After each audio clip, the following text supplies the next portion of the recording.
Ladies and gentlemen, boys and girls, readers, bleeders, and party leaders, welcome along to the Joe Spivey YouTube channel, where we discuss books and little else. And you might be wondering, why on earth is Joseph sequestered in his hovel once again? Why on earth is he supine on his bed? I don't like this change of scenario and circumstance and location. What's going on? Well, I have indeed been filming a video of a different type and order, and it has got some slightly different requirements, and so yeah, I've been filming here, and you will see the fruits of such labour hopefully around Sunday, all being well, and if indeed I can get round to editing in a somewhat professional way. But today we have a little bit of a bookshelf tour. Feel free to skip to about 3 or 4 minutes in advance, because I've got a tiny, not so much a rant, but a little bit of an anecdote to regale you with and to excite you with. I'm of course a fan of professional road cycling, folks, and yesterday's race was one called Flèche Wallonne.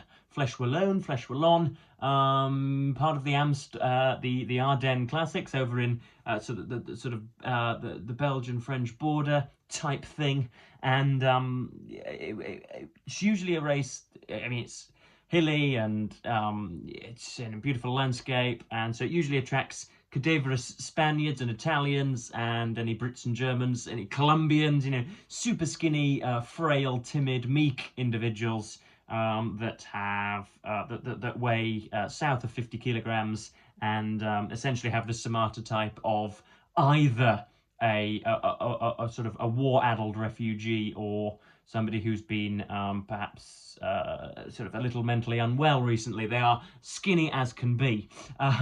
And unbelievably yesterday, it seems that about 70 to 80% of the teams that participated in the race, about 150, 180 riders in total, as I say, 75% of the teams didn't think to pack any light weather or heavy weather duty jackets. And so when an unforecasted hailstorm bedeviled the entire field, the majority of the riders were up creek without a paddle, as the proverbial would have it.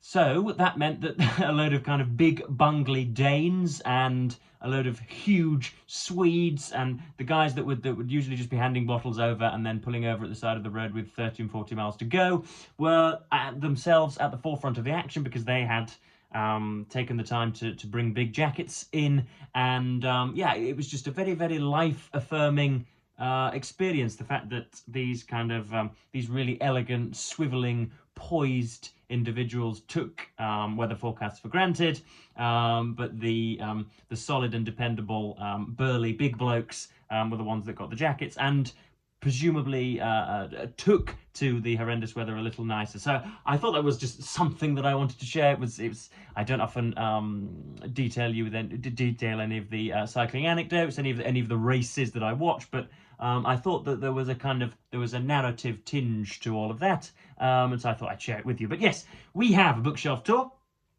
We are into the letter S, and I believe do we go down to the letter T with this? No, we do not. We stay with the letter S. I've got lots with the letter S. I've already shown you my entire Will Self collection, my entire Shakespeare collection, and today we've got some Shelley, some Shearer, some Smith, and some Sowell. So yes, how asinonic and serpentine was that? So yes, we have, first of all, this is the third Norton Critical Edition of Mary Shelley's Frankenstein there, with the ship that begins the tale, or at least the ship that sees the beached and endangered Dr. Frankenstein board, and then sort of excite and enthrall some of the crew with his tales, or at least the person that documents his tales. And yes, this is a weird novel, something that I've really enjoyed. I've read I've got a shorter version of it at my Grand Viceroy Spivey's. I've got a Wordsworth classic, I do believe. You'll forgive me for seeming like I'm at some sort of saloon bar. I am indeed leaning on my windowsill. This is, yeah, so Mary Shelley's Frankenstein. It's, what does it deal with? It deals with, goodness me, academic strife. One thing that I don't think has been highlighted nearly enough is the lovely sections of the rigor of Dr. Frankenstein, you know, his sort of his self-abnegatory commitment to absolutely achieving his goal of awakening a cadaver and bringing a corpse to life or whatever, called Adam. Actually, not many people know that, but he does indeed have a name. And yeah, it deals with that. It deals with obviously the decline of such a goal and the real world consequences of achieving something that contrary to what nature intends, all done in the most beautiful, I'm going to say pre-Victorian prose, but it may well have been in the Victorian period. I can't quite remember.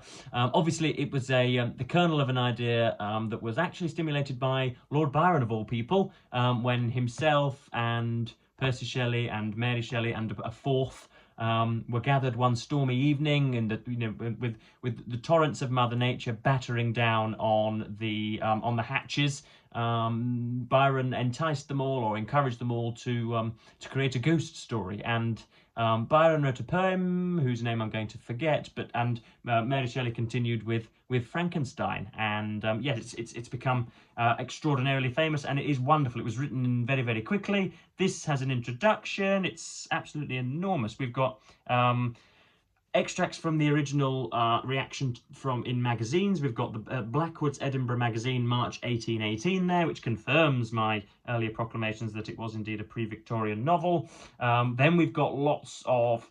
I know why, because this was my university copy, and it's got lots of sort of academic obscurantism in here, shall we say. We've got Frankenstein's Impact by William St. Clair. We've got The Reception of Frankenstein, On Frankenstein, was it choosing a text, reaction, impact, all of this. We've got tables in here.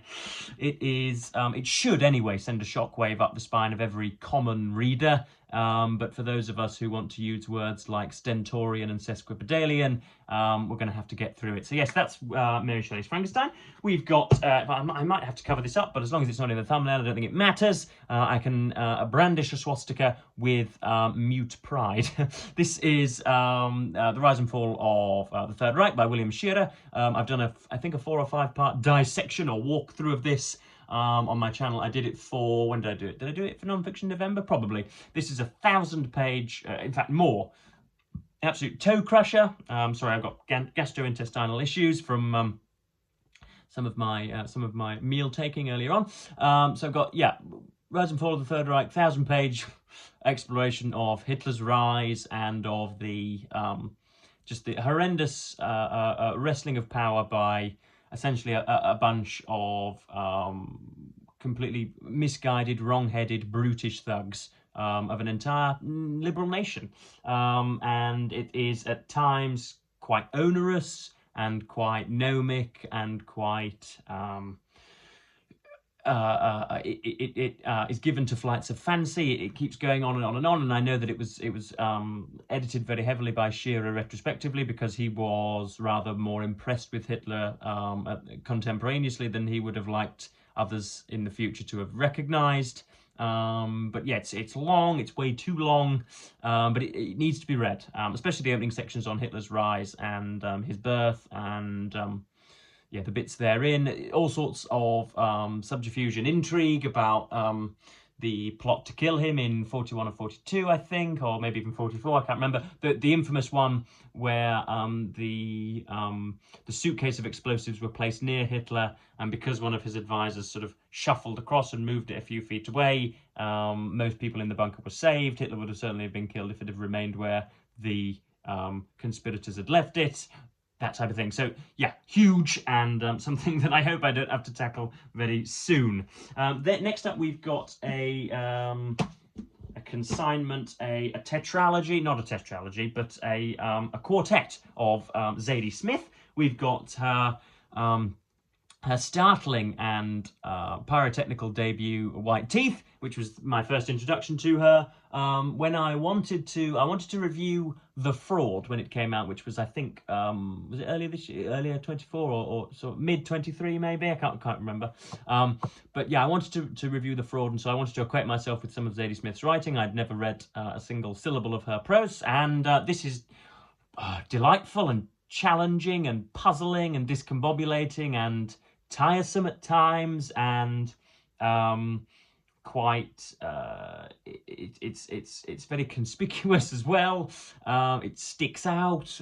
It's pedantic, but nonetheless it's quite sort of intellectually courageous. It's yeah, it goes into areas that you wouldn't imagine it would. It is a sprawling thing. Anything that seemingly nowadays, anything that considers more than two characters in more than two places is dubbed sprawling by many critics. But this definitely is sprawling, and of course it burgeoned, or at least forced James Wood to write his very famous essay on hysterical realism and about the unbelievability of believable narratives. And so, yeah, I would highly recommend it if you can. It's about 400 or 500 pages, but it will leave a mark on you. I don't know whether that will be positive or negative. I don't know what on earth you will think of it, but I think I enjoyed it. I'll have to revisit. It's been a good few months since I got through it.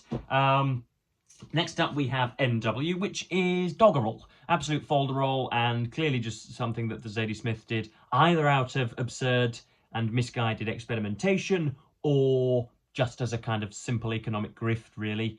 She clearly needed some money because this is awful. Dialogue is terrible. There is no narrative grip to it. There is none of the outstanding authorial control that White Teeth featured. There's none of that at all. It must have been done when she was absolutely beside herself and just ready to hit the hay, ready to fall asleep for the evening. And she thought, well, no, I'll sort of dedicate the next 15 or 30 minutes to writing my novel, and then I'll go to sleep. It's not good. It's actually I think quite temerarious of her to actually ask for £10 and £15 for this, or at least to have submitted it to a publisher. This should never have been written. It's awful. Next up we have On Beauty, which is supposedly has some the antecedents of which are supposed to be Howard's End, which I haven't read, so I can't compare. As per usual, set in and around academia and a university campus, and a kind of a recusant, not a wastrel, but a kind of a neglectful and altogether not deplorable but undesirable gentleman who cheats on his wife, and all sorts of storylines in this. But this time she actually gives herself some elbow room to be euphonic and mellifluous and to be slightly more prosaic rather than just NW. I'm still, you can tell, can't you? You can almost see the vitriol pouring from my stomach. It's not a good novel, but this is thankfully a little bit better. And then we've got Intimations, which are two. I think, how many essays are there in here? There aren't many. This was again rattled off. I think at the apotheosis, or at least at the zenith of the coronavirus pandemic. Yeah, we've got American Exception, Something to Do, Mel Gibson, Screen Grabs, and then Intimations. So there's bits on Donald Trump in here. She rightly skewers the orange fascist over in the States. And yeah, just a short thing that I haven't spent an awful lot of time with. Next up we have Alexander Solzhenitsyn's The Gulag Archipelago. You'll notice there, with an introduction from the high and the almighty Professor Jordan B. Peterson. And yes, I remember reading this I nearly said when it came out then. I remember reading this when I was going through my very, very bizarre phase of idolising Jordan Peterson, or at least treating his words with an additional reverence that they didn't warrant.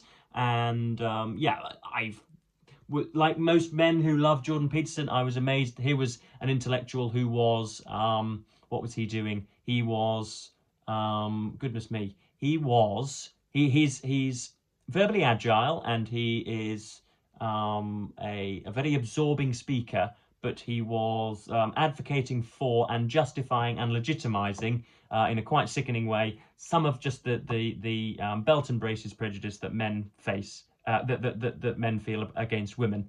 And yeah, that's a little peroration on Jordan Peterson. The Gulag Archipelago by Alexander Solzhenitsyn is a much more he is a much more worthy person, and this is a much more worthy text.